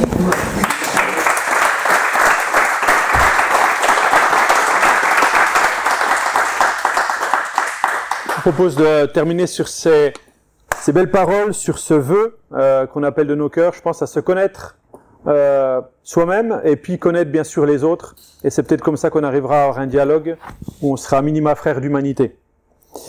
Avant de terminer, moi aussi j'aime bien parler, donc je vais prendre quand même le micro 1 minute, juste pour vous laisser, vous avez le droit de ressortir vos téléphones que vous aviez sagement rangés, et si vous voulez flasher le QR code que vous voyez affiché à l'écran, ça vous permettra de faire des retours pour comment s'améliorer, à minima tenir les horaires, mais aussi peut-être que la communication, comment vous en avez entendu parler, et qu'est-ce que vous en avez pensé, si vous avez des idées de prochains thèmes. Ça nous aidera, en tout cas, n'hésitez pas à flasher le QR code. Et puis, si vous avez apprécié votre soirée, Shawkat l'a dit plusieurs fois, mais j'ai eu l'honneur de faire une conférence de ce type il y a 2 ans avec Azedine, et puis un orateur chrétien. Et vous pouvez la retrouver ainsi que des centaines d'autres sur la chaîne YouTube Forum Veritas France. Il n'y a pas que du dialogue interreligieux, il y a aussi du dialogue avec des philosophes, avec des scientifiques. Vous verrez plein de choses différentes et aussi du dialogue avec d'autres religions même que simplement avec l'islam. Donc Forum Veritas France. Et puis la minute pub pour nos 2 communautés. donc l'Église protestante du Pras, si vous avez à cœur de la rencontrer, d'en savoir un peu plus sur ce qu'elle croit, sur ce qu'elle vit, il suffit de visiter les réseaux sociaux. Vous voyez aussi les QR codes ou de chercher tout simplement Église du Pras sur Facebook, sur Instagram, sur votre page, et puis ou de visiter le site églisedupras.org. Et comme je le rappelle, nous sommes à la Mulatière, vous nous trouvez sur Internet. Et puis bien sûr, il y a la mosquée d'Oulin, on a son imam qui nous fait l'honneur d'être présent, comme on l'a dit au début. Donc vous pouvez aussi avoir des informations sur la mosquée, la trouver, savoir ce qu'elle vit avec mosquée au pluriel -oulin.fr ou son groupe Facebook, sa page Facebook.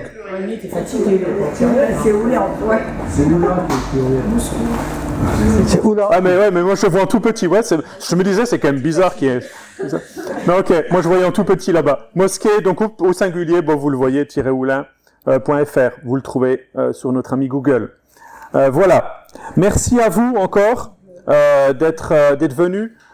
Mardi dernier, j'ai eu la chance de rencontrer l'imam, monsieur Lamen, avec deux responsables, et on a discuté, on a été heureux de se rencontrer, et en tout cas moi j'ai été heureux de rencontrer des personnes dans le dialogue, dans l'accueil, et on a même discuté, et il n'y a encore rien de prévu, mais on a discuté sur le plaisir peut-être de se retrouver, pas officiellement en gros groupe, mais en petit groupe peut-être, pour ceux qui s'intéresseraient, pour partager autour du Coran et de la Bible.